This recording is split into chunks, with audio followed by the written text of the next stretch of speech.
Hi, I'm Krishna, and in this video, let's walk through the Webhook integration of the Things stack. A typical LoRaWAN solution looks something like this. There are end devices that send messages. There are gateways that receive these messages and relay them to the Things stack. The Things stack processes these messages and sends them to an application, which is the final recipient of the message. This application is usually an external server run by the entity that installs the devices and gateways and is the final destination for the LoRaWAN data. Since this external server integrates, which means to send and receive data from the Things stack, we call it an integration.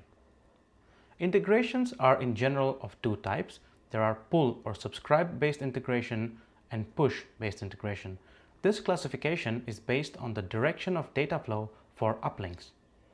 Popular pull or subscribe based integrations are the storage integration, where the data is written to a Things stack database and can be pulled by clients, and MQTT, which is a common publish subscribe based protocol great for getting started and development.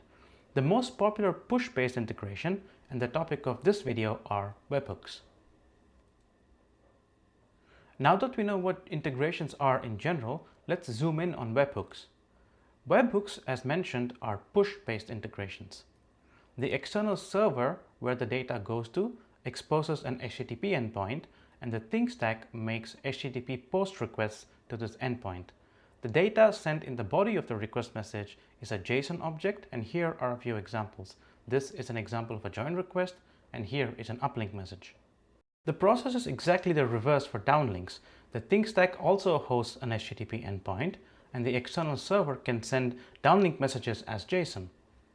Webhooks have a lot of advantages compared to other types of integrations. Since they use HTTP and JSON, there's near universal client support for these protocols. Since they push data when it's available, this means that resources are only used when needed. There's no need to maintain active connections or unnecessarily periodically poll the server. Since they use standard HTTP codes, it makes them much easier to debug. There's also detailed analytics available in the NOC. This makes it very easy to spot trends and fix issues. There are about 30 IoT platforms which all use webhooks, which means that you can get started right away easily with your platform of choice. And there are certain unique features available in webhooks that are not available in other integrations. These features make webhooks scalable, customizable, and fault tolerant.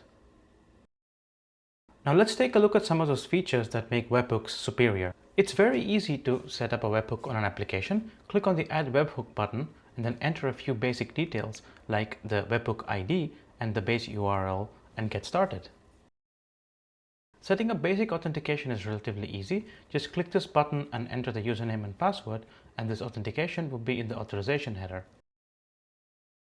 It's very easy to add extra headers that would be sent in the HTTP request using the Things stack console. Since these messages can contain a lot of data, you can filter the fields that you actually want using this event filter. You can select the set of fields that you actually want to send, and only these fields will be sent to your external server. You can choose one or multiple events for different types of application up messages. You have full control of where your message ends up and what kind of messages are enabled. You can select only a few messages and also the specific paths for those messages directly from the console. Temporarily pausing or enabling webhooks is really easy from just a click of a button on the console. There may be instances where the external endpoint has issues and messages cannot reach it. The webhook retries feature queues such failed messages and retries them for a few times based on the configuration. This makes sure that your message is received when the service recovers after a transient failure.